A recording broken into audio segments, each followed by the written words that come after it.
Well, good morning. Thank you all for being here. Today is Thursday, December 6, 2018, and the Housing, Health, Energy, and Workers' Rights Committee will come to order. It is 9:33, and I'm Teresa Mosqueda, Chair of the committee. I'm joined here by Councilmember Bagshaw. Thank you so much for being here and for all of your work during the last few months during the budget. It's good to be back in committee with you. We will be joined soon as well by Councilmember Herbold, and any other council members are definitely welcome. And thanks to Councilmember Juarez for her ongoing support for this work. While she won't be here today, she is probably watching at home, so we say hello. We have 12 items on the agenda for today. 2 reappointments to the Capitol Hill Housing Improvement Program Council. We have 6 new appointments and 2 reappointments to the Labor Standard Advisory Commission. We will be getting a briefing and possible vote on the new Office of the Employee Ombud to prevent harassment, intimidation, and assault, and to do more than that, to build in system-wide training, in-person training, and system policy improvements on a bigger scale. And we will then be voting, lastly, on the ordinance to complete the joint utility trench in Bothell from our friends at Seattle City Light. And we'll talk a little bit later about the connection as well between City Light and some of the issues that we'll be discussing today. Why don't we go ahead and take public comment at this time? At this time, we'll go ahead and take public comment. Each person will be limited to 2 minutes because we do have a full agenda today.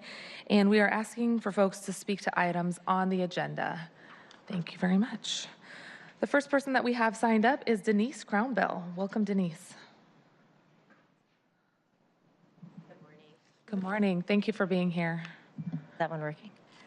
Are they working? Okay, thanks. Hello, I'm Denise Crownbell, co-chair of the Seattle Silence Breakers. As we've been here before, we're an organization of current and retired city employees and community members who are working to change how employees are treated at the City of Seattle. And on behalf of the Silence Breakers, I want to comment on our support of the strengthening of the Office of Employee Ombud as put forth in this legislation. We were relieved when the mayor included the IDT in the Seattle Silence Breakers recommendation for an ombud with their legislation developing the OEO, but we're concerned the legislation didn't go far enough. Councilmember Mosqueda heard Seattle Silence Breakers' concerns and has addressed them in this legislation by making the ombud an advocate for employees and able to force changes when there were where the ombud sees shortcomings or issues. Excuse me. We appreciate the inclusion of annual reporting to the mayor and council with the teeth that is needed in requiring both to report in 100 days on what actions and they're implementing and how, in addition to explaining any actions that will not be taken and why. We also appreciate calling for the OEO to be free of undue influence from elected and reporting authorities because we still have concerns of how that will be done in practice. So we'll be talking more, I'm sure, in the future. Related to the need for the ombud and true independence from Seattle or from city department and electeds, Seattle Silence Breakers sees the recent City Light investigatory report into the issues in CES as Exhibit A in what is currently wrong with city investigations. I say this of most departments as we have members from almost every city department, so this is about city HR investigations overall. As a Local 17 shop steward, that was essentially the worst investigatory report I've ever seen.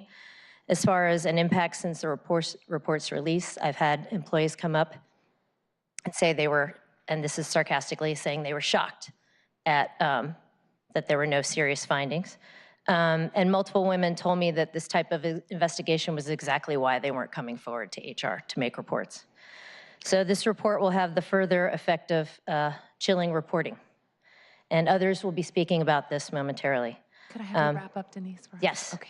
And this I say to really highlight why the ombud is needed and why we're here to support the legislation. Thank you. Absolutely. Thank you very much, Denise. And thanks for your ongoing work as well with the Silence Breakers. Another Silence Breaker, Tia Jones, thank you so much for coming, and member of the IDT as well. Thank you.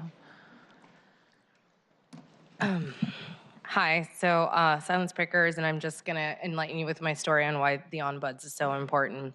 After many conversations with my upper management for years with no result, this is how they've tried to silence me. October of 2017, I filed a grievance for wage discrimination and unethical and unfair labor practice. November of 2017, my supervisor pulls me aside to confirm she supports my grievance, but to now be careful because upper management is looking for me. December of 2017, I escalate my concerns of wage discrimination, unethical and unfair labor practice to the deputy director of SPU. All I get is, "We are aware, and feel free to reach out to me at any time."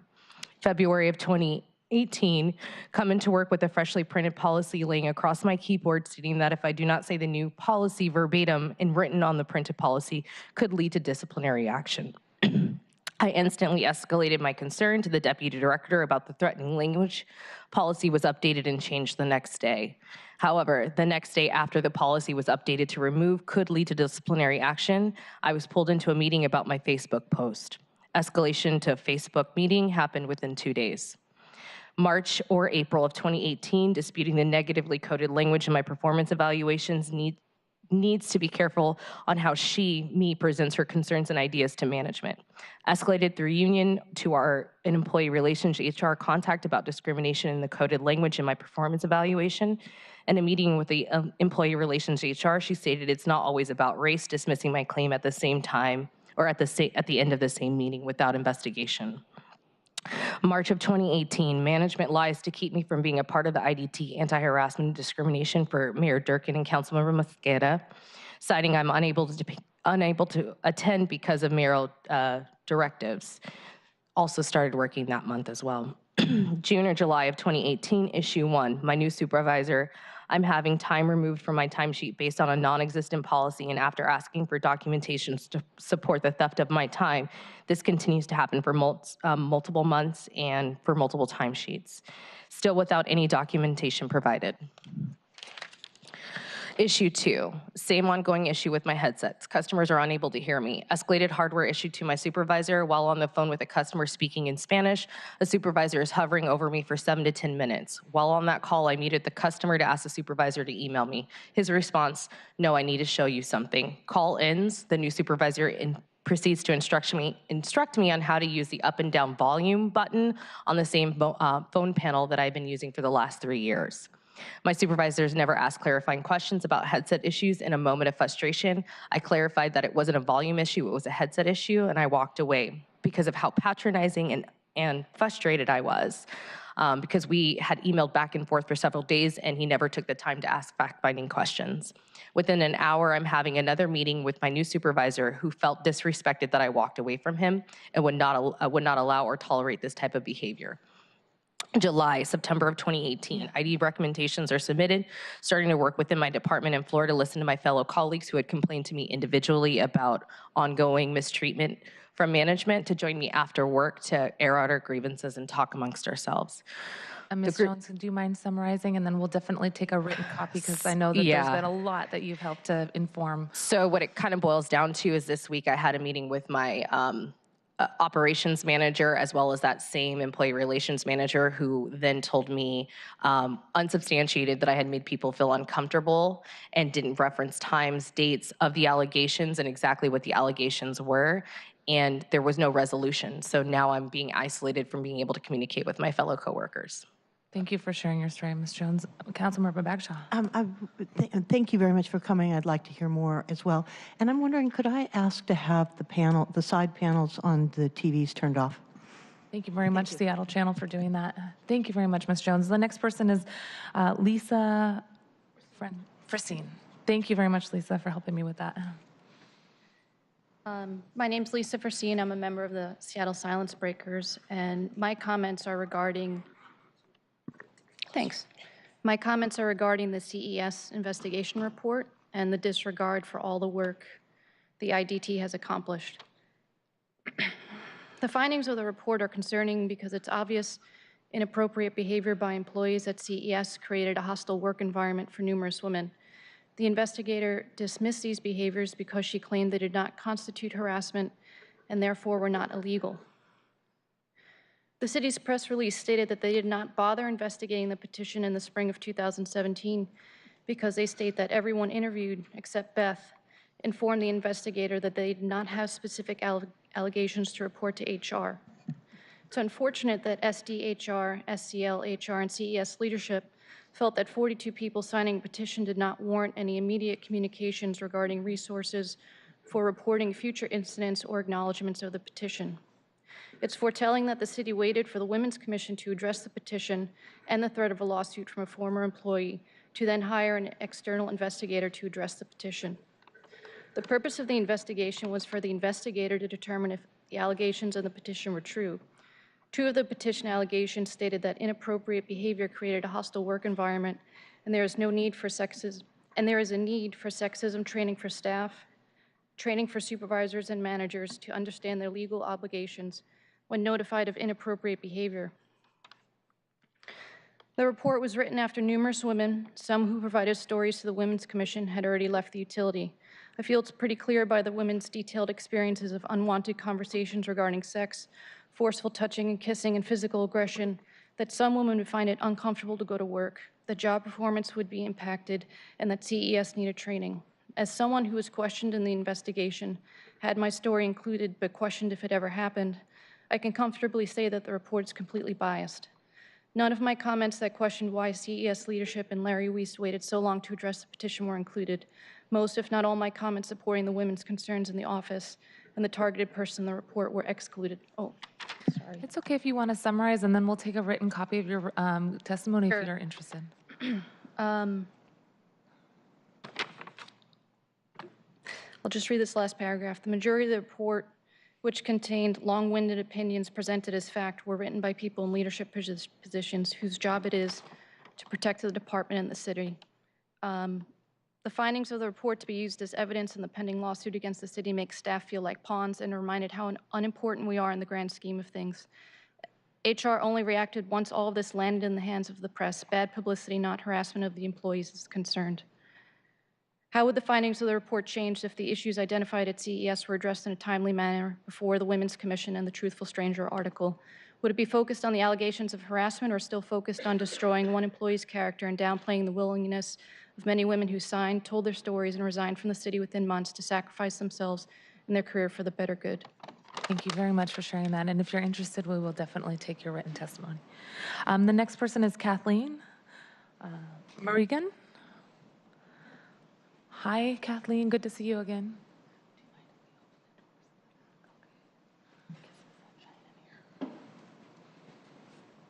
Welcome. Hi.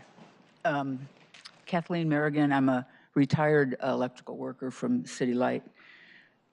And thank you for all the work you're doing on the Ombud stuff. It's very, very important. There's something that you wrote in one of your things. As a city, we've made an important commitment to build a safe and inclusive work environment, but we know that the laws must reflect our values, and it is the details of those laws and policies that drive the necessary changes in workplace behavior, norms, and expectations. That is true, but nothing speaks louder than actions. The law about the ombuds will never see the light of day when there's actions like that report on CES. There's problems in every department. There's ongoing investigations. When I was on the cruise, the newspaper was how people got the information. You'd be stuck in a truck or a lunchroom and be getting information in the newspaper how the city doesn't find any reason to believe there's discrimination. And that's what they have now. Somebody got the memo, but they didn't pay attention to it. And I think that's a problem that needs to be resolved as soon as possible. It needs that report needs to be rescinded publicly, very publicly, if you want this to work. That's going to be really important. So thanks for your help on this, and I hope that you can get the message to the powers that be, and we see some action. It's been it's going to be 2 months pretty soon, or 1 month before that report. Thank you very much. And last person we have is, oh, do you have? I was just concerned, worried about the cameras coming back on as soon as he leaves, that the appearance was, The last person we have is Gina Petrie. Thank you. Welcome. Thank you. My name is Gina Petrie. I'm co-chair of the Silence Breakers, expressing my support for the Ombud and appreciate this moving forward. And I'd like to read the anonymous statement of a Silence Breakers member who could not be here. I think her story and the ones you've heard previously really illustrate the need for this action.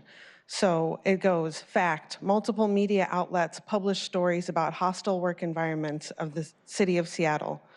SDHR under Susan Koski, City Light under Craig Smith, about the female library workers who won a lawsuit against the city, but as a condition could never work for the city again, about the City Light manager who was given the privilege of resigning after placing a video camera in an employee bathroom stall, disgraced former Mayor Ed Murray. The list goes on. These are the told stories. The untold stories do not pale in comparison or frequency, including racism and other isms, and span the protected classes that compromise the diverse workforce that the city of Seattle claims to value.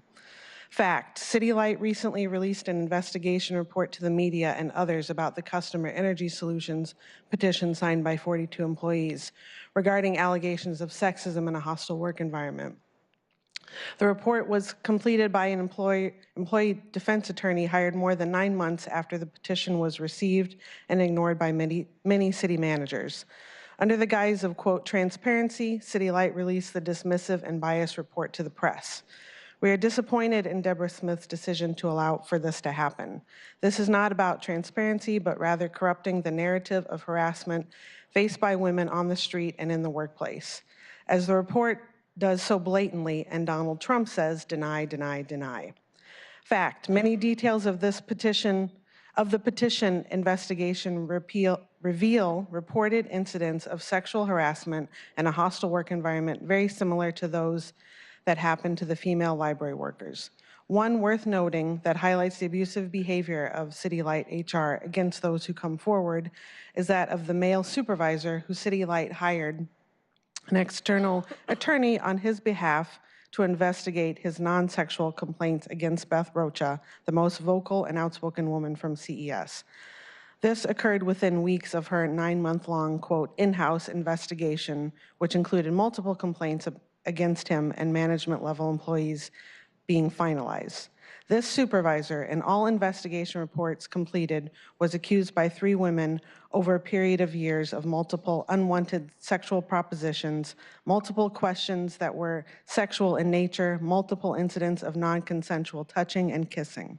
He sticks to the script, deny, deny, deny, and accuses all the women of having racist motivations against him. He still works at City Do you Light. mind summarizing? We're just short on time here today. And we'll take the written comment as well. I appreciate you reading it into the record. Yes, I do have a written copy. Okay. And it goes on. There's more instances and evidence in here of what happened, and I think what this illustrates, and others have said, is this is a citywide problem happening in multiple departments, which is why we have Silence Breakers have been pushing for the establishment of this ombud to take action to create change. So Thank you very much for reading that and for being here in person. I know that we do have a few additional individuals who will be coming forward as well who've been critical in helping to shape the draft legislation, and we'll be calling for more as well, including from individuals who are with the Coalition for City Unions and PTE. So we will, with my colleagues' consent, leave open the public comment in case there are other folks that want to come and testify about this specific issue before that, that point in the agenda. I want to thank everybody for testifying today again.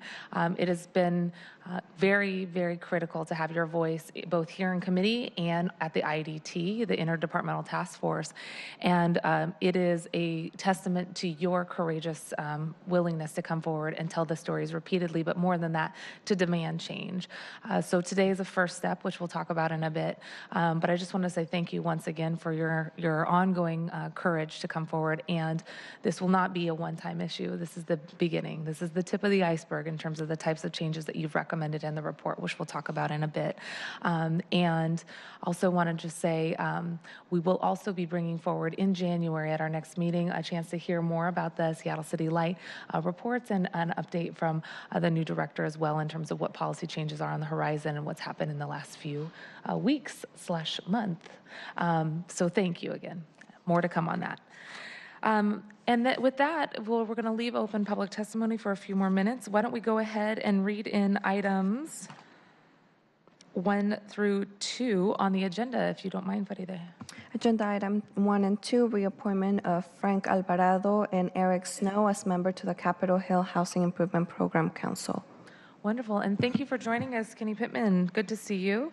Can you give us a short update on the work of the Capitol Hill Improvement Program Council and share a little bit about the work of Mr. Alvarado and Mr. Snow and how they've contributed to the council's work? Sure. Thank you, Chair Mosqueda and Councilmember Bagshaw. Pittman? Yeah, I'd like to present to you the 2 reappointments to the Capitol Hill Housing. Mr. Frank Alvarado, who is a PDA board member appointee, and Mr. Eric Snow, who's a mayoral appointee for their 2nd term. As you know, the Capitol Hill Housing has about a 15-member board, with 3 of them appointed by the mayor and the others anywhere from 8 to 12 appointed by the PDA board itself. Capitol Hill Housing is basically designed as one of our PDAs to provide development and community development services within the Capitol Hill housing area. About a little over a year ago, the council passed a resolution or changed an ordinance that allowed them to work outside the city of Seattle, within King County, and specific areas in there, various cities within the city, within King County. And just recently, they have expressed an interest in looking at a project that's outside the city of Seattle. They've also worked in White Center, done a project in the White Center area, and so they provide a lot of their expertise helping out other nonprofits in developing housing and mixed-use properties there. One of the things Mr. Alvarado brings is he brings about 15 years of banking experience, where he started out with J.P. Morgan Chase, and now he's the vice president, branch manager for the Home Street Bank in Capitol Hill Housing. And he brings a lot of business lending experience to Capitol Hill Housing as they do their redevelopment or their development type activities. And then the other one is Mr. Eric Snow, who brings about 25 plus years of technology and operations leadership experience to the board. And he's also the base of a media company called Coco that's based in Seattle and New York, and they work with design firms, and they could provide consulting work to the media industry. And he brings a lot of knowledge of corporate leadership skills, strategic planning, and development skills, along with his IT. Both of them have been very, very valuable members, and we support their reappointments. Excellent, thank you. Any questions on Mr. Alvarado or Mr. Snow? No. Okay. Thank you, Kenny. We really do appreciate the work of Capitol Hill Housing Improvement Program Council and excited to have these individuals there. I would like to move the committee confirms the reappointments of Frank Alvarado and Eric Snow as members of the Capitol Hill Housing Improvement Program Council for a term ending March 31st, 2021. Can I move and second my own motion? Sure. You're the chair. Are there any concerns? None. Any comments? None. I would like to move recommend passage of the resolution to vote for these 2 individuals. All in favor? Aye. Opposed? None. The passage is unanimous. Thank you so much for joining us. Thank you. And please pass on our appreciation for them joining us. Do you mind reading into the agenda items number 3 through 10, Faride? Agenda item 3 to 10, appointment of Andrew Bean, Betsy McPhilly, Nicole Grant, Elizabeth Ford, Anthony Burnett, Aaliyah About, Mona Smith, and Samantha Grad as members of the Labor Standards Advisory Commission for a term of April 30th, 2020. Wonderful. And if you all could join us at the table, that would be tremendous. Andrew Bean, Betsy McPhilly, Nicole Grant, Liz Ford, Anthony Burnett, Aaliyah Dude, Mona Smith, and Samantha Grad. We know that we have 3 members who could not be here with us today, and I do have statements from them.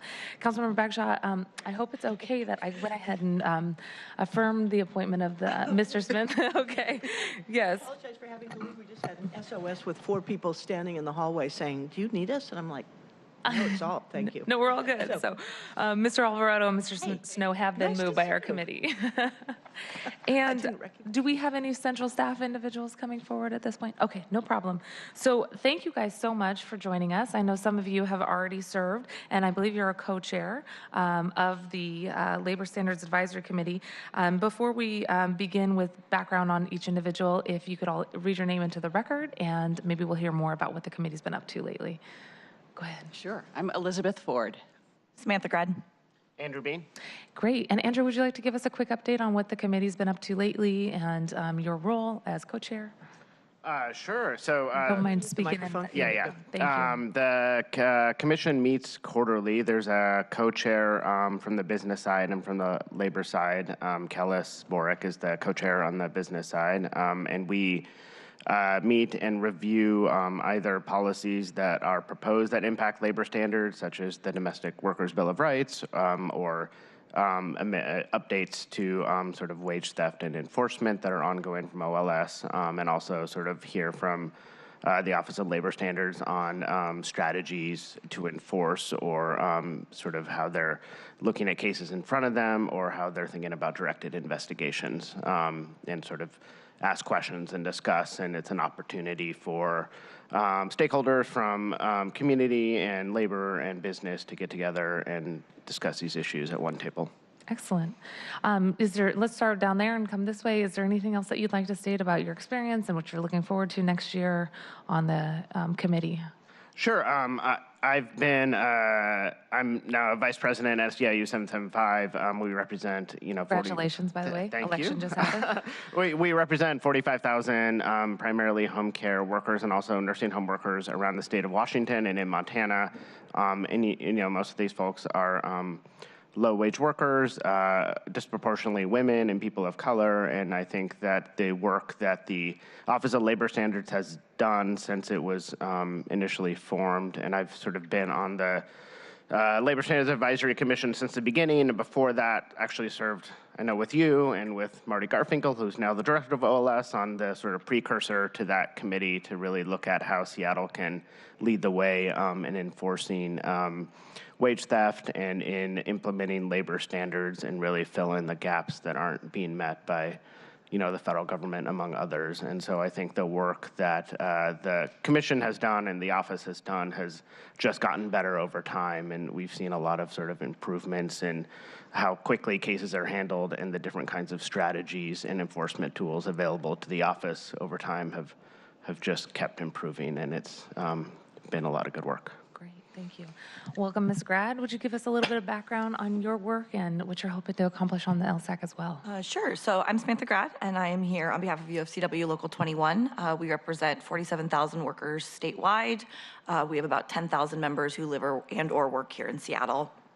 We have multiple different industries represented here in Seattle. We have healthcare, retail, grocery, as well as manufacturing, just to name a few of them. So we have a very wide breadth of different industries that we touch. We are very excited. We've worked closely on secure scheduling and minimum wage and sick leave through the city. Also, personally, I have worked on the initiative 1433 to raise the state minimum wage and pass sick and safe leave statewide. We have been working really closely with the Office of Labor Standards around secure scheduling, and I personally am very excited to see how we continue to do that work, as that's really impacting our members. So that's something that I'm very excited about as serving on the LSAC. Excellent. Thank you. Excited to work with you on that. Hello, Ms. Ford. Hello. Thank you so much for joining us. Do you mind just giving us a little background on your work as well? Sure. And the work that you're hoping to accomplish on the LSAC as well. Many hours. Yeah. Well, first I wanted to say thank you for the opportunity to serve on this commission. I'm excited about it, but also for your leadership in creating really well-enforced minimum employment standards in Seattle, and focusing that enforcement both in agency and in community. And so that I think is extraordinary and presents an extraordinary opportunity. And so I'm excited to serve on this commission because it's an opportunity to regularly and predictably meet with people who think a lot about the experience of workers and people who think a lot about the experience of running a business. And so having that conversation and sort of getting into the weeds around it is super fun for me. And my background is that I do two things. I teach a workers' rights clinic at Seattle University School of Law, which means I have a little gaggle of law students who help to enforce Seattle's and Washington's minimum standards. And I direct a free legal services clinic at the Fair Work Center. So we provide services to low-wage workers, including helping them understand their rights, all the way up to helping them enforce them in a variety of ways. We try to get people's situations resolved as quickly as possible and add capacity to the work that the Office of Labor Standards does in a way that's complementary. So thanks again for your work. Well, thank you for your work. Before we do questions, I just want to read into the record the written statements from 3 of the additional individuals who are here for appointment.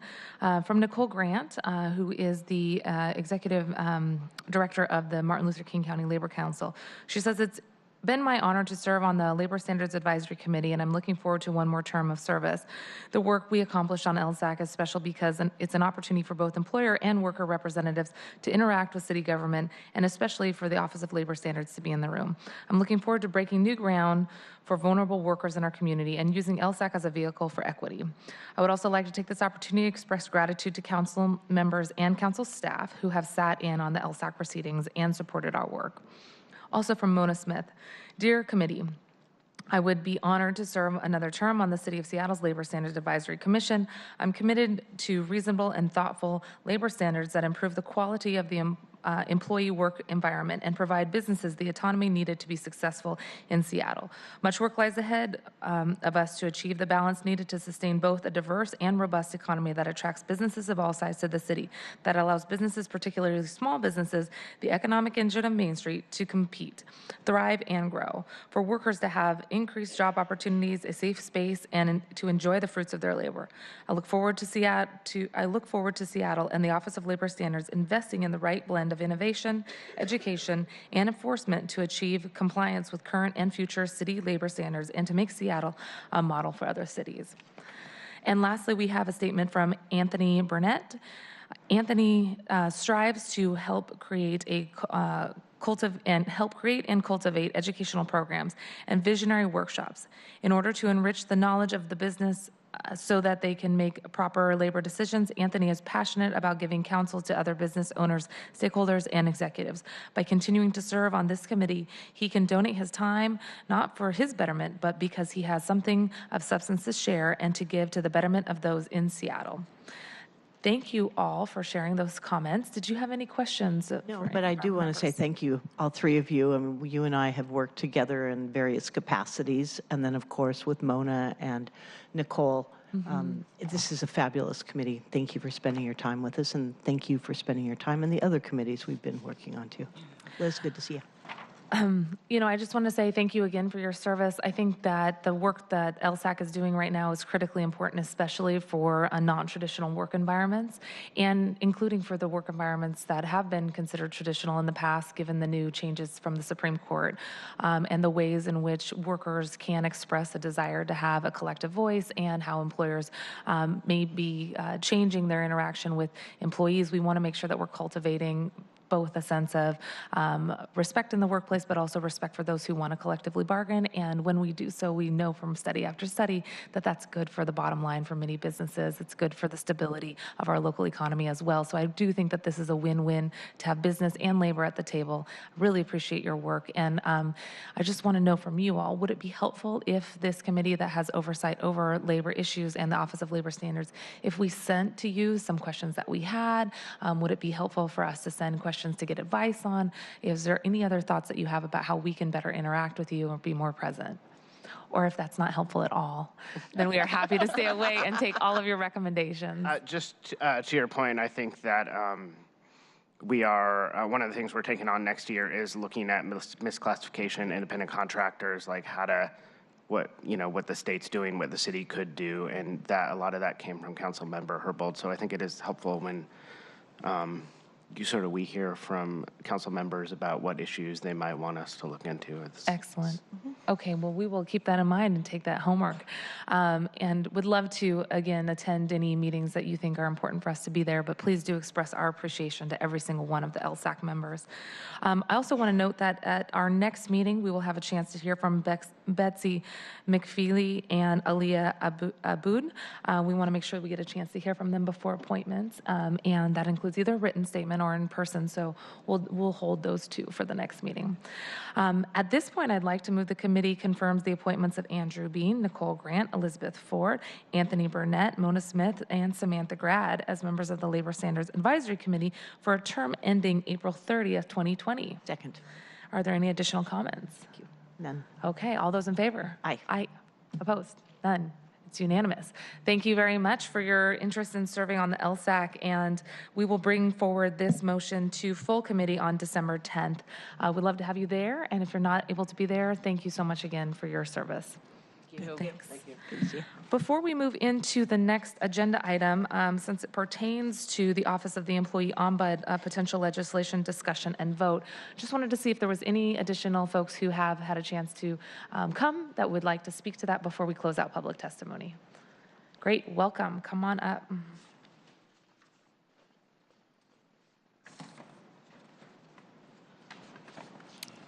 Appreciate you being here. Thank you, this on? Thank you. Truly appreciate you guys allowing the time for me to come and give one additional comment. Can you get a little closer? A little closer? Yeah, there you go. Eat the mic? I'm not sure if it's on. Is this one better? But I think you're standing up straight, you'll feel better. All right. There you That go. sounds good, yeah. Okay, all right. Much appreciated. My name is Ray Sugarman. I am a union representative with Professional and Technical Employees, Local 17. Local 17 actually represents about 3,000 employees for the city of Seattle. I'm here today to let our electeds know, city council members know, that Local 17 is in full support of the legislation for the Ombuds office. As an advocate for nearly 1/3 of the city of Seattle workforce, this is a great legislation that offers great opportunities to the employees of Seattle. It is a great step towards Seattle continuing to be a model employer for the rest of this nation. And we look forward to when it's established that employees will have a place, a neutral, objective, unbiased, independent place where they can discuss their concerns in the workforce and where they can feel supported and heard. Additionally, it'll be a place where they'll be able to learn about all the other resources that are available to them that the city of Seattle so graciously makes available to their employees, along with other forms of protections that they have. So Local 17, being over 3,000 employees for the city of Seattle, want to thank you all for your commitment in pushing this matter forward. Thank you, Councilmember Bagshaw. Thank you, Councilmember Mosqueda. We're truly appreciative and really look forward to seeing this be established and move forward. Nice. Thank you so much. Thank you so much. And thank you for coming. Yes, absolutely. Thank you for getting here. Any other folks interested in public testimony before we close out? Okay, great. Well, seeing none, I would like to close the public testimony at this point and move to our, what item was this? 11. Item number 11. Thank you, Faride. If you could read item number 11 into the record for us, that would be appreciated. Agenda item 11, an ordinance relating to the organization of the city government creating an office of the Employee Ombud. Great, and we were going to be joined at the table here by Patricia Lee and Asha. Will you say your last name for me? Venkatrapman. Just like it's spelled. Okay, thank you. And welcome, Adrienne Thompson. Thank you for joining us from the mayor's office. Really appreciate everybody being here today. I want to just also, before we get started, say again my extreme appreciation for all of the members who've come forward and testified as Seattle silence breakers, as frontline workers, as members of unions, as individuals from the community who've called for more action and ensuring that we take steps on the 35 recommendations that were included in the report. And we'll talk a little bit more about that in a second. But we see you. We hear you, and we know that this is just the first step today. So, if I might, I just have a few comments that I'd like to make before we get started here. At this table, we've talked repeatedly about how, as a city, we've made a commitment. We've made a commitment to making sure that we're building a safe and inclusive work environment for each and everyone who works here in the city of Seattle. We want to lead by example for other employers in this city, in this region, and in this country. And though we've expressed these opinions and desires out loud, the reality is that a lot of employees have felt that those values have not always translated into practice. The policies and processes that we establish must prioritize the safety of everyone who comes forward to speak up about harassment and discrimination and make sure that we're preventing those bad behaviors from occurring in the first place. And we're here today because of the hard work of the individuals who came forward since March over the last 10 months and participated in the interdepartmental task force to address harassment. Thanks to the mayor for working with our office to convene the anti-harassment interdepartmental task force. And the individuals who participated in that task force over the last few months to look closely at the current practice and to make sure that we're developing policies to respond to preventing harassment and discrimination in the first place. Those individuals include our very own Faride Cuevas out of our office. Thank you, Faride, for your incredible work on that and working with us on this legislation. Adrian Thompson from the mayor's office, thank you for your leadership as well and making sure that we addressed the individual needs and then also system-wide needs. Additional individuals include Amy Bowles, Sarah Butler, Felicia Caldwell, Evan Chin, Lee Colbert, Davida Ingram, Linda Elwood, Simone Goldman, Natalie Hunter, Tia Jones, who we heard from earlier, Patricia Lee, who's at the table with us, Mariko Lockhart, Director of OCR, Andrew Liu, Mark Watson, Mary Keefe, on behalf of the Teamsters, Susan McNabb, Lauren Othon, Jane Park, who's in the Ledge Department HR, Andrea Sheely, Steve Kovac, Travis Taylor, and did I miss anybody? Okay, I just want to acknowledge as well the folks that are here with us today. We already mentioned Adrian and Faride, Felicia Caldwell, Tia Jones, and Travis Taylor. Thank you all for being present here today and throughout the last week. Yeah, let's give a round of applause for that work. Good idea. So why don't we go ahead and have you give us a sense of what's in the legislation in front of us. Patricia Lee and Asha have been working on the legislation, and they've provided a summary memo to us. I'll have a few more comments before we consider the legislation, but let's give ourselves a baseline understanding of what we're discussing today and where we've come from. Absolutely. So to start, we'll be discussing Council Bill 119-374. And so the way we plan to go through this is that I'll provide some background leading up to the introduction of the bill, some of which you've already spoken to, Councilmember Mosqueda. We'll describe what is in the bill as transmitted by the mayor's office, and then talk through some issues identified and how proposed amendments might address those issues. So as you mentioned, the IDT was formed earlier this year, and its report came out in July 2018 about addressing and preventing workplace harassment and discrimination. There were a variety of recommendations in that report, and one of those recommendations was to create an ombuds function within the city. The report detailed a variety of characteristics that the ombuds function would have, including being independent, an advocate for employees, addressing concerns that wouldn't rise to a full level of investigation, and then offering support through harm reduction, trauma-informed care, and listening with empathy. So as part of those efforts, a few high priority areas were identified for immediate implementation. One of those, as relates to this legislation, was to establish an independent identity to support citywide intakes, investigations, and review, as well as ensuring that options were anonymous, confidential, rooted in race and social justice, and independent. So in response to the IDT report and recommendations, Mayor Durkin signed an executive order in September that outlined how the executive planned to reform and update how it handled allegations of harassment and discrimination. And then the mayor's office transmitted the bill that we'll be discussing to establish the OEO in conjunction with the proposed budget. In conjunction with the legislation, the proposed budget had allocated about $564,000 in 2019 to support 3 staff members to create the office itself. And it also included funding for creation of a central hub to house the investigations unit within the Department of Human Resources. So council did not approve that expenditure or pass the legislation during the budget process, which is why we are having this conversation now, but instead provisoed the funds until the legislation establishing the office was passed. In terms of the legislation that was transmitted from the mayor's office, it accomplished several things.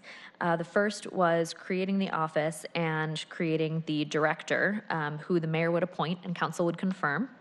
It created the mission of the OEO, which was to assist individual city employees in understanding their options and resources regarding allegations of workplace misconduct and navigating the city systems for reporting, investigating, and addressing workplace concerns.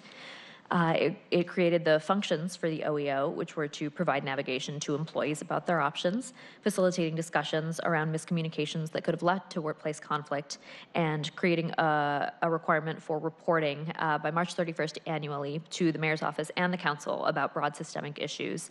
And that report would have included recommendations to improve the city's personnel rules, investigation system, workplace expectations, and then any other city processes and systems. So as reflected in the legislation, the investigations unit would not be within the OEO, but instead in the Department of Human Resources, as I previously mentioned. So in reviewing the bill, central staff, in conjunction with the council member, looked at potential issues in terms of how the OEO was established and its functions within the base legislation. And so we'll be talking through some of those issues and how the proposed amendments to the legislation would address those issues. Okay. So moving into the amendments, the first issue that we identified was that the council bill didn't fully reflect the IDT recommendations or provide a lot of detail about the OEO, about how the OEO will function. So the proposed amendments to provide more detail about those things is reflected in Attachment A to the memo. And in the memo, you'll see that there are page sites to follow along a little more easily. So on page 5 of the attachment, there is subsection C to section 315.22, and that starts on line 17, and it lays out that the OEO should submit an implementation plan to mayor and council by the end of the second quarter in 2019, and that implementation plan should address the following 8 items. To look to see how the OEO will align more closely with the IDT recommendations and some other concerns. So the list of items that should be in the implementation plan include how they will maintain data on the number, types, and outcomes of complaints and inquiries that the OEO receives, how they will maintain and communicate employee confidentiality, how they plan to recommend in consultation with the anti-harassment IDT or a subsequent oversight body, pertinent labor organizations, and other key stakeholders regarding oversight of the OEO, which includes but is not limited to a role for a oversight body to help draft recommendations or analyze policy or rule changes that are needed to address departmental or system-wide inefficiencies. And I'll just note here on the top of page 6, when we say key stakeholders, we are talking about individuals and organizations like the key stakeholders that we mentioned this morning, the Seattle Silence Breakers, who've been critical to this work. So I think whether that name changes or the IDT name changes, that those individuals who participated in this work will continue to be able to provide input and feedback. Okay. Who's going to be responsible for coming back to us a year from now? It will be the OEO, the office itself, that is required to submit the implementation plan, and it will be at the end of the second quarter. Mm-hmm. So by July, we will have these recommendations. At what point will we get to have the OEO staffed? I know that part of the issue and interest is to be able to move the legislation so that we can provide the money, because we withheld it in the green sheet saying until we had things organized. But is there the expectation that hiring will commence, or at least the process, immediately?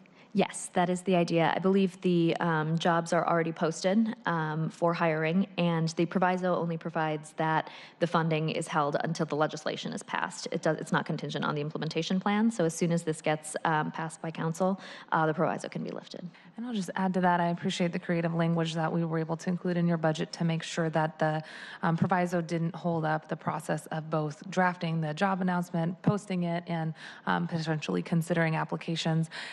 Adrian, I don't know if you have anything to add. I just want to, again, note for folks the OEO director position is posted online. We link to it in our Teresa Tuesday alert, and it is open until filled. Is that correct? That is correct. It is posted and it will be open till filled.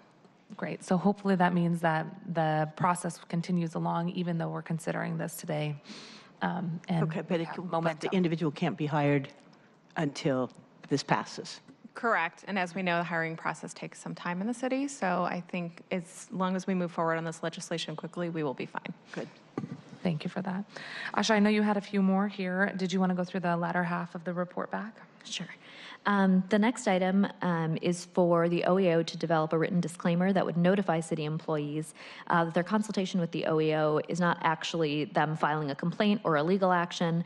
The OEO is not authorized to provide legal advice, so it just basically lets employees know that the decision about what to do next is theirs, and so the OEO itself is not moving forward with any actions. The next item is to recommend to the Department of Human Resources that they incorporate in-person trainings to prevent discrimination and harassment, both upon hire and or on a routine basis. And I'll just comment on that really quickly. I think my hope here is that part of what we will look at in the future is not just orientation trainings, but ongoing trainings. And the request that I know we've heard from frontline workers is that this be in person and that there be a chance for people to ask questions and provide scenarios and that kind of thing. So really appreciate this language being included that we helped draft. The next item is for the OEO to come back to tell mayor and the council how it will coordinate with the city's contracted employee assistance program for any appropriate emotional assistance or referrals that they can provide to support employees that are going through some of these processes. And others may be more familiar with the employee assistance program. I was in learning about it earlier this month.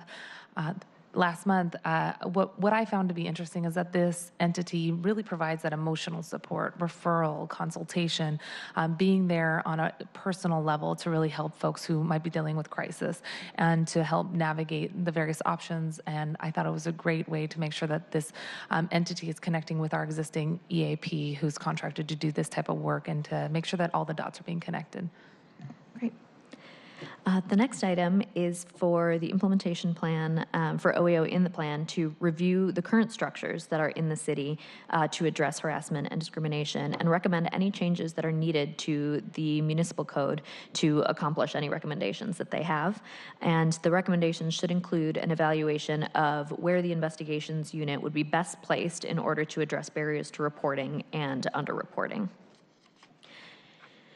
The last item is for the OEO to review its structure, potentially as an independent office so that the OEO would be free from undue influence by elected officials or any other reporting authority. As the legislation, the amendments to the legislation talk through, and we'll discuss this a little bit more in the next item, the OEO, it clearly states that within in the creation section, that the OEO shall be free of undue influence by elected officials or reporting authorities. So this piece of the implementation plan would see how they could better be independent with an independent office structure. And these last two, I think, are really critical to some of the testimony we heard earlier. And the letter that was provided mid-year this year, I believe, from the Office of Civil Rights, who was reporting back to the IDT on the type of issues that are leading to underreporting and barriers to reporting. And I think these two in combination, as we continue to look at the structure and the placement, we will be able to address mistrust of HR, mistrust of management, fear of retaliation. Those are just the top three issues that are relating to why individuals may may feel fearful in coming forward. And as we consider the various structures and the placement of both of these entities, I think our overall goal is to ensure that we're building trust and that people do feel comfortable coming forward. And more importantly, that ultimately we reduce this type of behavior in the future. So these are critical, and we're really looking forward to getting that information back. Great, and thank you for that. Thank you for your thoughtfulness on this, and I also want to say thanks to the people that testified this morning. You know, it really matters for us to hear your stories and to hear the worries and concerns and your feeling of distrust, your feelings that you're not respected, and this is a way that we can at least try to address some of that. So I want you to know that you're being heard and we're trying, and that this isn't the end of the day. This gets it started, and 6 months from now, a year from now, we can come back and fine tune if it's not working the way that we're anticipating. So thanks to you at the table that have helped draft this and to those who have helped inform it. The second issue that we reviewed the legislation for was the level of independence of the office. And so the recommendations had expressed a desire for independence, and the Council bill as transmitted does propose that the office be within the executive branch, but independent from the Office for Civil Rights and the Department of Human Resources. To strengthen the independence of the office while maintaining it in the executive branch, there are a few proposed amendments. The first is the one I just mentioned. It's on page 3 at line 14, which states that the OEO shall be free of undue influence by elected officials or other reporting authorities. It also requires that the OEO provide all reports and requested data concurrently to the mayor and to council. Sorry. Yeah, no, I think that's really great, especially as we look at concurrent drafts and get data. Then I think most minds at the table can help identify problems and solutions together. So appreciate that, the work that we've done with the mayor's office and the stakeholders to request that type of information. The second amendment, which is on page 6 on line 17, as I already discussed, would require the OEO to submit the implementation plan, but specifically look at independence of the office. And then the third item is on page 6 at line 19, which would require that the OEO develop its annual report in consultation with the IDT or subsequent oversight body, labor organizations, or other stakeholders to increase transparency. Great. The third item is a minor one in that it just deals with who the OEO will actually serve.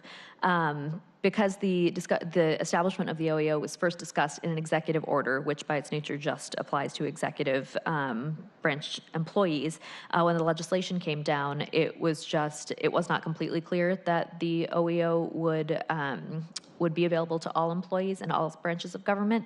So the amendment just clarifies that it makes completely clear that it is available to all employees.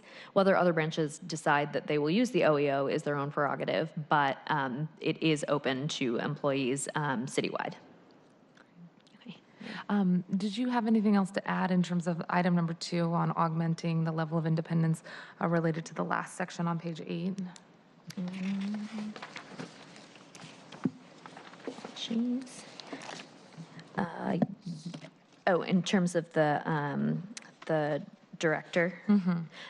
Yes, so I'll discuss this a little bit later as well, but in terms of the appointment and removal of the director shall be appointed by the mayor, but subject to consultation with key stakeholders, still subject to confirmation by council, and the director can be removed by the mayor upon filing a statement of reasons with the city council.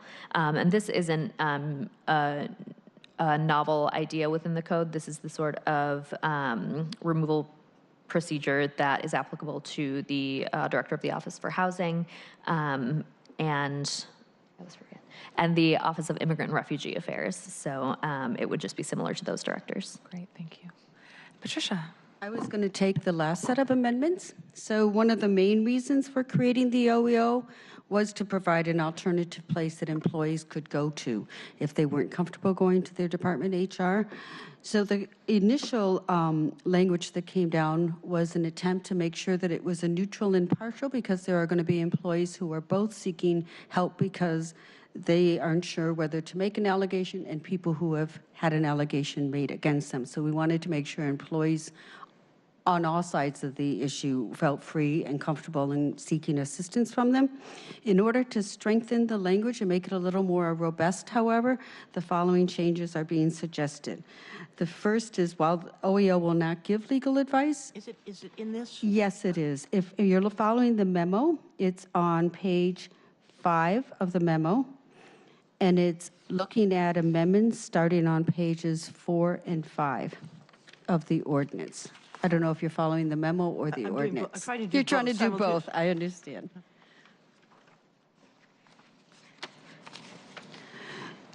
So the first amendment would be to change the language a bit from neutral and impartial information. So in section 315022B, it would read to assist employees in understanding and assessing the work situation and the options and resources available to them. So while they are not giving legal advice, we want it to be a bit more robust and having somebody there who you could actually talk to and have a conversation to explore your options. Do I understand that we are taking a page out of the University of Washington's book here with OEO, and then I'm adding to it, developing our own regulations, but by providing this independent space? That's something that they've done The University for a of couple of years. Washington does have an ombudsman who functions in this kind of navigator role, different than King County's ombudsman, who is actually an investigator. Okay. Right? And I believe Chapel Hill was another place that people look to. So that was the amendment on changing that language. We also know that inappropriate conduct may not rise to the level of the legal definition of harassment. So we wanted to make sure that OEO was able to assist employees in talking about conduct that is not just legally defined as harassment, but maybe inappropriate workplace conduct. Yeah. And that's, I think, important for us as we've talked about at this committee. There's a spectrum of inappropriate behavior. And as we heard about earlier, often we're only looking at whether or not something was illegal. And really, we need to be looking at the entire spectrum to catch inappropriate behavior at the beginning so that inappropriate comments on an individual's hair or body or skin color or clothing never escalates to actual groping, assault, or harassment on an ongoing basis. And so that entire spectrum, I think, is really critical, both from a prevention standpoint, but also making sure that those stories that we heard before of individuals feeling unsafe, having inappropriate comments made to them, are heard, and that we respond appropriately. So I'm also interested in the flip side of that. So as we're talking about the continuum, sometimes an individual may say something or comment or, you know, appreciate your necklace or your haircut or something, not meaning it to be offensive, but it's taken as a disrespectful moment. Are there ways and opportunities for talking with that individual as well so that it doesn't feel like a gotcha? It feels like, hey, look, we're really trying to change the culture here. Absolutely. I think that is one of the hopes that this office will be able to facilitate that kind of understanding amongst employees so that you are not excusing inappropriate behavior, but helping maybe to increase the understanding of different people's perceptions on Correct. And behavior. And it can be different.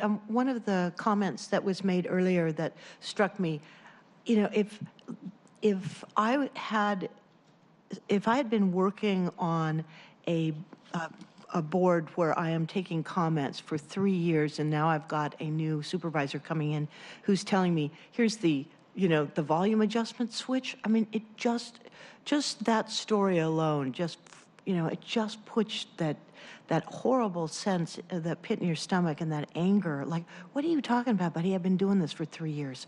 You know, I'm telling you, it's my headset problem. So can we figure out a place where we can actually fix that without it being adversarial?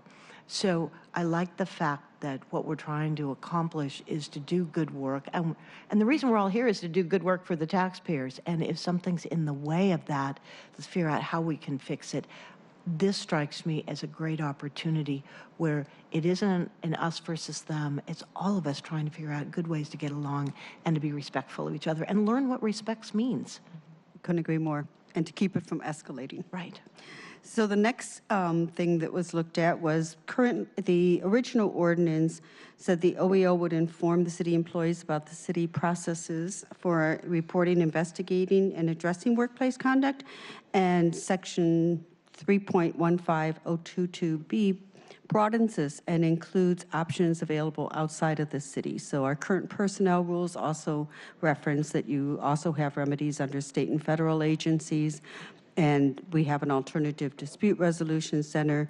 Some people are represented in the city, and you may want to contact your union rep to understand and discuss your options under your union contract, and so that we are not limiting or we're providing people with a full range of options that may be available to them if they choose to pursue them. So the next section is OEO is obviously seeing people who are extremely distressed or under stress from what is happening in their workplace. And Section 3.15022 would allow the employee to bring another person with them if they wanted to bring somebody there for emotional support when they have their discussions with OEO. Can you tell me what page that's on? Absolutely. I'm sorry. It is a little bit. It's page 5 of attachment A. Thank you. Thank you. At, Thanks. it's lines 11 through 13. Thank you. And it also allows the OEO to refer employees to our employee assistance program. So on the first point, I just want to comment as well. This is a direct idea recommendation that came again from frontline workers, from silence breakers, from our union representative folks who know that sometimes in this period of crisis, duress, it's critical to have a trusted partner there, whether that's your union representative or a community advocate who works on these issues. Being able to bring someone with you, regardless of whether you're bringing the claim or someone has a claim against you, is really critical for creating that trusted environment and hopefully gives people a sense of their voice being heard again. We don't want these issues to go into a vacuum. We want somebody to be there so that they have the chance to be able to fully express themselves, and I think having a person with them will help. I completely concur, and I've done enough of the facilitation and mediation work to know sometimes you just need a buddy by you. And oftentimes, if you're thinking about what the next sentence is you're trying to say or to respond, you might miss something that's pretty important. So having somebody there can just be not just emotional support, but really help facilitate where it is, what are the next steps, what can we do here to really solve. So I think I couldn't be happier with this addition. Great. The next area we'll look at is Section 5 of the memo, and it is on oversight. It is Section 3.15022C3, pages 5 and 6 of the ordinance. So after the IDT report came out, the mayor signed an executive order, and in that outlining steps how they would respond. And part of that acknowledged the work of the IDT and foresaw a role in their continuing to provide oversight of the OEE's implementation. However, that wasn't reflected in the legislation, and it's not clear if the IDT is the appropriate oversight or who the appropriate body would be. So this ordinance amendment would require the OEO to consult with the IDT or a subsequent oversight body, as well as labor organizations and other key stakeholders as they put forward on their recommendations on what, if any, oversight would be appropriate for the OEO. And the next section would require them to also, the OEO, in their annual report, to consult with either the oversight body, key stakeholders, pertinent people that have helped develop the legislation to this point. Finally, the annual report.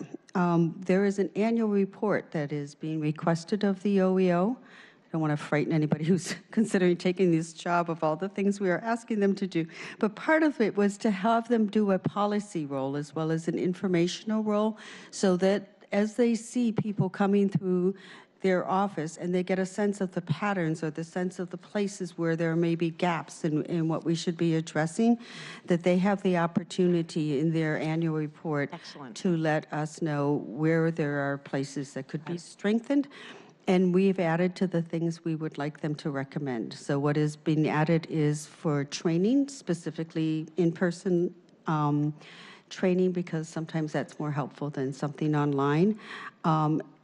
As I said before, to identify any patterns or areas where they think there's been inappropriate workplace conduct that should be addressed, and whether there are systemic changes that really need to happen in order to root out kind of inequity and injustice in our personnel systems or the way we interact with each other.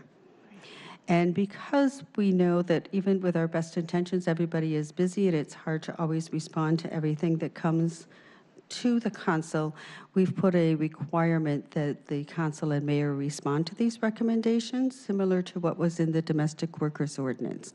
So we've required that in 120 days after receipt that we would respond to those recommendations, either jointly or separately with the mayor or in consultation with the mayor's office. And we would identify policies or legislation we intend to go forward with, further information we would need, any alternatives, or if there are recommendations that we don't intend to go forward, the reasons why we aren't, so that we're responsive and respectful of the work that's being done. Nice. I like to call this the report shall not sit on a shelf section. Good. Yes, it will have action. And finally, there were a couple of things we wanted to point out in the legislation that were not in any of the other prior categories. So we changed one of the recitals to reaffirm the city's commitment to city employees having a safe and respectful workplace. And what page are you on, please? I am on the last page of the memo, and this actually refers back to the whereas clauses of the ordinance. And I would. So is this an addition on page 2? It's the first page of your memo. Is it the first page of the memo? The first page of the attachment. First page of the attachment. I'm sorry, I'm there now, so go ahead and. Okay, perfect. We added a recital, or in the recitals, reaffirmation of the city's commitment to that all city employees have a safe and respectful workplace. And we identified and called out the IDT's July 2018 report and recommendations. So they were just additions to the whereases.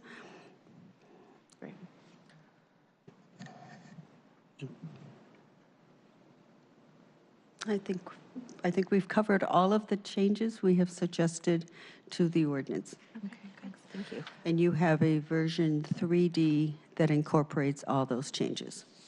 Okay, great. Before we discuss a few of the questions, Adrienne, on behalf of the mayor's office, did you have anything else you'd like to add? Yes, thank you. Adrienne Thompson, the mayor's office. First, I just want to thank Councilmember Mosqueda for your leadership, not only on this piece of legislation, but also through the IDT. I know there's been a lot of work for several months on this, and we're very excited to see this moving forward. And thank you, Councilmember Bagshaw, for your leadership as well. When the mayor first took office just a year ago, she clearly heard from employees the vast complaints around harassment and discrimination in the workplace, and really wanted to do something that was meaningful and culture changing in our city, and wanted to be supportive of employees. So we were excited to work with Councilmember Mosqueda in putting the IDT together and really looking at it from across departments, labor, employees, as well as other elected bodies in our city, and are excited to put forth recommendations forward. So we have been working closely over the past month on this legislation and are excited to really see this council adopt it and move it forward, and happy to answer any questions that you may have. Great.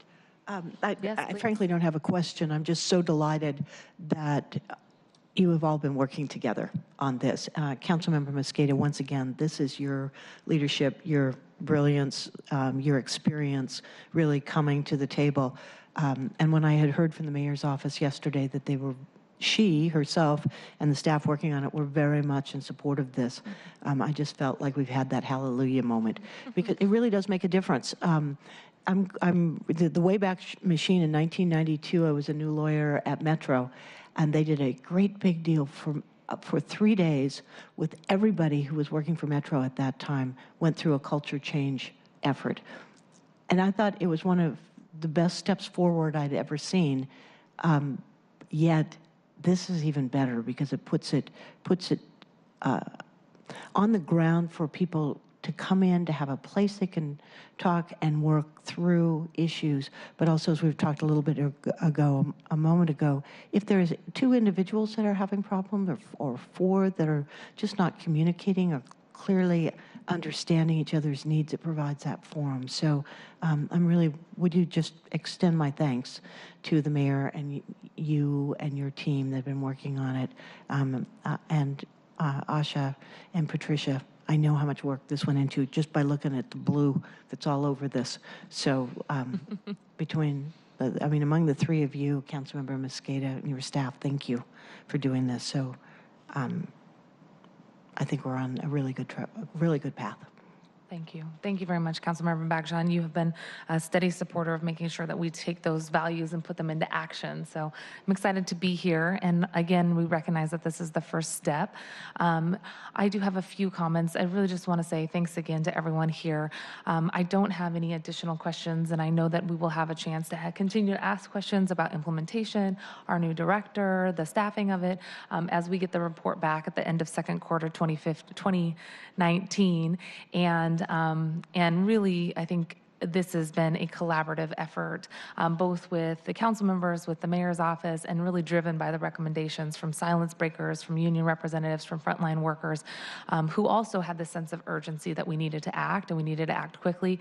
I really appreciate folks' recognition that we needed a little additional time to make sure that we got some of these key provisions included to enhance the legislation and really bring forward those values that were embedded, but to be explicit about it for future councils, for future electeds, to make sure that our values were reflected year after year, no matter who was in these seats, that we codified those commitments. You know, last year, I ran for office in 2017, and in the last 2 months prior to the election is really when the Me Too movement began to take over all of our social media and traditional media sources.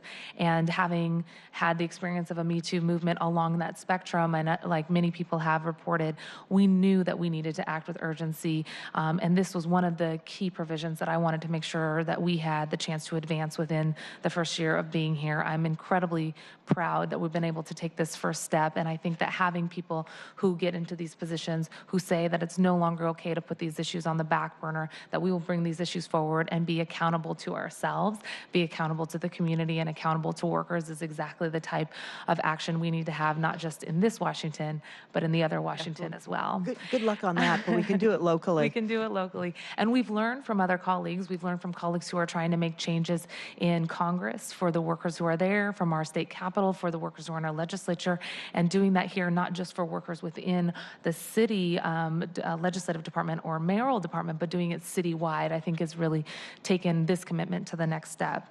We also want to make sure that we recognize the work that has been done is not just through a broad policy change lens, but it's really through the race and social justice lens. We know that the issues that have been brought forward in terms of harassment and discrimination have disproportionately impacted women, and especially women of color, and also individuals who are from the LGBTQ community. So as we think about the policy changes that we're putting into action here, yes, it will benefit every single worker, but I'm hoping that it will have a disproportionate positive impact on those who've been historically oppressed and kept out of the policy-making tables, who've been explicitly invited in and have helped to craft this legislation. My hope will be that not only do we see more people coming forward because they trust the system better now, but that we also get feedback from direct frontline workers that they also feel a greater sense of trust and are safer, and that behavior is truly changing. I think that that is a comment to not only the fact that we want to change individual behaviors, but we truly want to change workforce behaviors. We want to change system behaviors, and we want to look at this through the organizational lens that it deserves to make sure that we're changing our policies so that practices and norms truly do change. I want to just say that the policy recommendations that came out of this report addressing and preventing workplace harassment and discrimination. If folks haven't had a chance to read it, you can see the full 34 recommendations in that report. They looked at various jurisdictions. They conducted focus groups. They looked at internal results from our citywide race and social justice initiative to not only come up with the recommendations, but 126 strategies that follow each of those recommendations to make sure that the city can improve training, reporting mechanisms, personnel rules, workplace culture, anti-racist policies and practices, practices, and most importantly, how we can be accountable to our employees. So today, again, we're creating that central hub. One of the recommendations in the report was to create that central hub so that people can understand their options and have a better sense of how to address the situations that they're facing on a daily basis. And yes, this is an important step, but as Councilmember Bagshaw and I both said, this is just the first step among many. So we will be continuing to look at that report. Nice. And I have one thing else, and I'd hasten to say that I know I sound like a broken record on this. We want to be an age-friendly city, and we want all ages and abilities to be honored. And oftentimes when we talk about race and social justice, as critical as that is, I think we need to take the next step too and recognize that ageism is alive and well. So I know that we're making progress, but part of the reason we're making progress is we keep bringing it up and say we're going to care not only for people who may have in the past been given or felt very much like they've been disrespected, and I want to bring our seniors back in and lift them up as well, that they're very much part of the workforce. They also need to be included and recognized and appreciated. Yeah, absolutely. Thank you for bringing that up. We did hear stories directly from the silence breakers as well about ageism and how that has affected their willingness to come forward and the responses that they've received. So I think that's a really great addition to comment on. So We just have to keep raising it up because it's so easy to stop. Absolutely. To say, you know, race and social justice means race, but not social justice for people who also are experiencing a different kind of discrimination. So when we talked about creating an inclusive bike network, we used the term Alegra, which is all ages and languages, ethnicities, genders, races, and abilities. And I think maybe that can apply here too. Good. Yeah. So I just want to thank you all again. This has been a really important first step for us to take. And the work that we're doing today does not erase the stories and experiences that people have had, and we have yet to pat ourselves on the back because we need to establish the office and make sure that it's up and running. But this is truly a critical step that we're making. So thank you to the mayor's office for working to send us down a piece of legislation and also for working with us to amend it to include these provisions. Thank you, Councilmember Bagshaw. Thanks to central staff for your hard work. I know it's been a long few weeks that we've been updating this legislation. I want to thank Faride Cuevas, who's been leading this effort for us and participating on the IDT.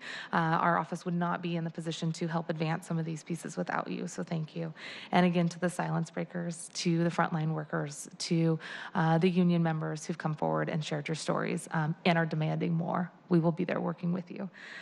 It's critical that we've applied this to all branches of city government, that we've looked at some basic directives for how the OEO will work, that we've made sure that this is free from political influence, and that we've created an implementation plan to really hold ourselves accountable as well. I know that that's what we're in the business of, not just checking the box and walking away, but making sure that the legislation works. So thank you for all of your work, Adrian, and everyone at the table here. With that, any other questions or comments? Looking forward to moving this. All right. I look forward to working with you all to create the Office of the Employee Ombud and its coordination with the investigation unit, which we also are looking forward to getting feedback on in our 6-month report from now. I'd like to move the committee recommends passage of Council Bill as amended. Do I need to do that? I think you need to move a substitute bill.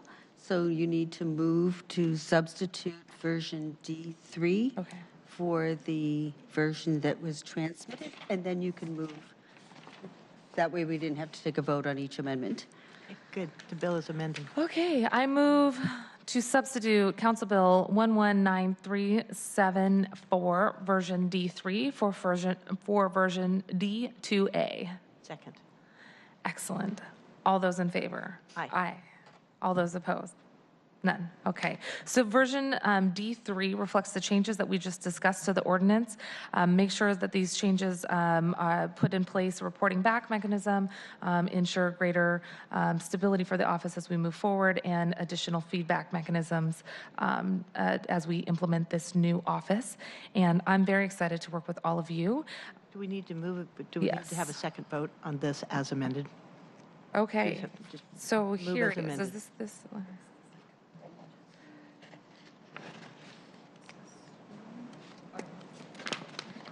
Okay. I move the committee recommend Council Bill 119374, version D2A as amended. I think it's 3 now. Version 3 as amended. D3. Let me try that again. I move the committee recommends passage of Council Bill 119374 as amended. Good. Second. Are there any further comments? None. All those in favor? Aye. Aye. All those opposed? None. Good. Any abstentions? None. The council bill as amended has been approved, and we are on our way to creating the Office of the Employee Ombud. Thank you all for your work. This motion is going to be before full council on December 10th, and we have passed an important first step here, so thank you all very much. Yay. And just so there's no question later by the clerk, what you have approved is version D3. Yes. That's correct. Very good. Thank you. Thank you, Patricia. Thank you, everybody that's been involved in this. Okay. So let's see, we have one more item on our agenda and we still have 35 minutes. We're doing good, guys. Extraordinary. Faride, if you don't mind reading into the record, item number 12. Agenda item 12. Sorry. Agenda item 12, Council Bill 119359, an ordinance relating to the Seattle City Light Department for a briefing, discussion, and possible vote. While you are getting settled in here, I just want to welcome to the table everyone who was here to talk about this last agenda item. If you guys could read into the record your names, that would be great. Hi, welcome. Welcome back.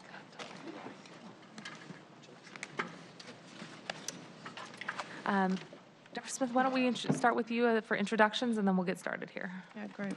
So thanks for having us here. I'm Deborah Smith, the CEO, General Manager of Seattle City Light. And again, thank you for your confidence in me to lead the utility, and know that the issues that you just discussed are really an important part of how I'm spending my time right now. So I'm in this first 100 days talking to a lot of employees, customers, community members. I do have a meeting set up with the silence breakers before the holidays. So anyway, I'm learning a lot about City Light, a lot about the city of Seattle, really enjoying that, really enjoying being part of Seattle leadership. So, and looking forward to working collaboratively with you as a committee, and not just bringing you forward items like this that are legislative in nature, but also just answering your questions and talking with you about the important issues that we both care about, or that we all care about. So this legislation today reflects the council's authority over the utility to enter into an agreement with another jurisdiction to support an important capital project that also impacts our infrastructure. So we have a short PowerPoint outlining the City of Bothell project, the impact on the City Light, and the reason for an agreement between the two jurisdictions. So Tuan and Claire will present the PowerPoint and answer any questions you have for us. Excellent. Well, welcome to the table, I think, for your first time officially in your new role. Happy to have you, and looking forward to having you in January as well to address some of the comments we heard earlier about the report and just overall how the first few weeks, at that point it will be a few months, are going. Before we start with the PowerPoint, can we just have folks introduce themselves for the record? Tuan Tran, Seattle City Light Director of Engineering. Claire Lloyd, Seattle City Light Substation and Communication Engineering Manager. I'm Eric McConaughey. I'm the Council Central Staff. And Eric, it's exciting to have you. Also, your first time at the table in your official capacity, helping this committee out, especially on Seattle City Light related issues. Thank you for your work now and in the future on this. I'm happy to do it. Go ahead, Eric. I was all done. I was just going to note that Claire and Tuan, too, are people who have been really involved in the Denny substation project. So that's a huge thing and a huge accomplishment. So, yeah, just wanted to. Thank you. And that Denny substation is in my district, and I've been working with your colleagues for a long time on this. And I just especially want to say thank you on the community benefits and the connections that you've made to green up the streets and make the pedestrian corridor nicer. So thank you for that. Thank you. Okay, shall we go ahead with the PowerPoint? Please. All right.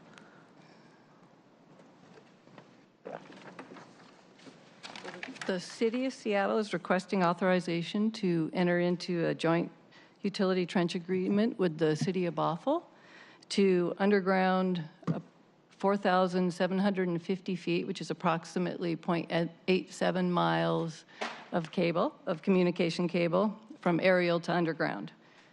This cable, which is, let's see if I can get it on here. Oh, I guess we can't see it's shown in green up there. Sorry, I was going to use the pointer to show you where it is. But the piece of, the portion of cable that we're talking about is shown in green on the vicinity map.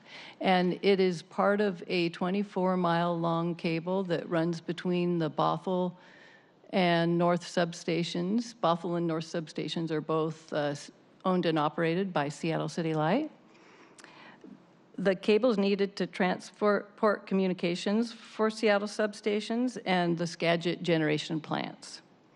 This path is critical for operations and is used to control substation and generation facilities. The City of Bothell Beautification Project, which it runs along State Route 522, requires all the utilities with overhead infrastructure to relocate to underground. This undergrounding is part of a larger project to provide road improvements, business access, and transit lanes. The cost to underground the section will be shared with multiple utilities. The overall cost estimate for the utility trench, vault, and the conduits for the 7 utilities is estimated at $2.2 million, and Seattle's portion is estimated at $282,000, and we will actually be the cost we will actually pay will be prorated based on the length of the conduit. Oh, about 10%? Is that what you said? We're actually paying less. I think it's more like 6. Even though there's 7 utilities, we're paying a little bit less because some of the other utilities have requested to have additional features, vaults and things that we don't need. So I already told you that. The City of Bothell will manage the work, and the Seattle City Light is responsible for installing the fiber once the conduit infrastructure is in place. We're working closely with the City of Bothell to provide Seattle City Light's requirements for the design, and the funding is available in our communication budget for 2019. Let's see. That was it. Pretty easy. So the section, sorry, I still had a little bit more. The section of cable shown in green, as I said before, is the part that we're talking about.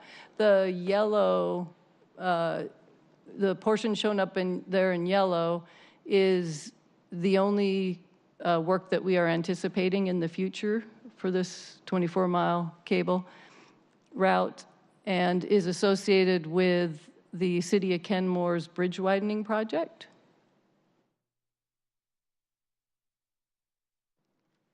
And the bridge widening project is currently under development, and that will impact 500 feet of this cable. We'll have to come back for that. Yes. You'll come back to do that? Yes, yeah. So a question that I love to ask when you bring me beautiful engineering drawings, is there any reason not to do this? No, actually, it's a requirement for maintainer or major fiber infrastructure. It's to actually control all substation generation facilities. So without it, it's going to be very tough to operate efficiently. Do we have anything in writing requiring us to do this? I mean, you said it's a requirement because it's a physical requirement, but do we have a contractual relationship that we're honoring here? There's not really a contractual agreement between Bothell and the city of Seattle here. We're just on their right of way, and so they're doing the road work, and we just have to relocate our facility. Okay. That's typical. typical whenever you're on a right-of-way and there's a project and that's one of the ongoing projects that we have is responding to the need to move or underground in this case. Eric, did you have anything you wanted to add? I know you were looking into a few questions as well. Councilmember, in advance of this meeting, working with City Light and with you and your staff, you had a few questions that I think have been addressed today. Unless you have anything that remains unanswered, I think we're all set. One of the questions I had asked Councilmember Bagshaw was just in terms of the proportion of payment. It does sound like we're paying a small portion, 6% of the overall cost. Part of my question was, how much is the city of Bothell paying versus us versus Kennewick? So some of those questions have been answered, and we do expect them to pick up the majority of the cost and the management of it, correct? Yeah. To that, the answer that was provided is that the amount Kennewick, is... sorry, I meant Kenmore. the amount of payment sort of scales with the length of the work, and so This is generally standard allocations based on and as Claire pointed out, and then individuals who are in the shared space will sometimes have specific needs, and then they'll cover those costs. And in this case, because this is just communication for us, we have fewer needs. Excellent. Yeah, so we're paying for our infrastructure, and the other utilities will be paying for their infrastructure, so. That sounds fair. Good. Mutual indemnification. So the benefit is by using the shared trench, it does significantly decrease our cost. One of the things I know we're concerned about and we'll be looking at going forward is cost overrides, and this is an issue that predates you. Yes. So I appreciate your interest in making sure that we're reining that in. Do we have checks and balances put into place to make sure that this total amount is really the total amount? The estimate was provided, and we reviewed the estimate, and we will also be supporting the project in regular meetings to make sure that we're part of monitoring the costs associated with the project. Excellent. And we'd like updates prior to that being published in the news if it is over. Yeah, over if there's a budget. problem, let us know before we read it in the paper. Well, and the thing about this project is this isn't really so again, this is the City of Bothell's project. So our role as project managers is we'll supply, I'm assuming, we supply our infrastructure that's going in. We share costs, and we have a role in helping to manage the project, but it is a City of Bothell project. Yeah, we've got, I think that's clear. Yeah. In the contract documents, it's just that we have been. Yes. We have enough problems of our own making that it's good if we know ahead of time. Yes. And we've included sales tax this time in the total amount? Good, thank you. But we are installing the fiber, and that's a separate cost for this project, but that's also in the communication budget, the existing budget, our existing Good, budget. so you're not coming back to me as finance chair asking for more money? Good, thank you. Well, let's see if I can get this right. You did Okay. great. If there's no more questions, I'd like to go ahead and move that the committee recommends passage of Council Bill 119359. Second. Are there any further comments? Okay, thank you for that robust presentation. All those in favor, vote aye. Aye. Any opposed? No. Unanimous. Thank you so much. We will be bringing this motion forward to full council as well on December 10th for a possible vote then. Very good. Thank you for coming, and we look forward to seeing you in January. Appreciate all of your time and willingness to get us caught up to speed on this issue. And Eric, we're looking forward to working with you on all of the City Light issues, in addition to our new director, especially related to Seattle City Light rates and the work that the review panel is doing. There's a lot for me to catch up on. It's completely fascinating and engrossing, and I'm really enthusiastic about being involved in it, and more to come.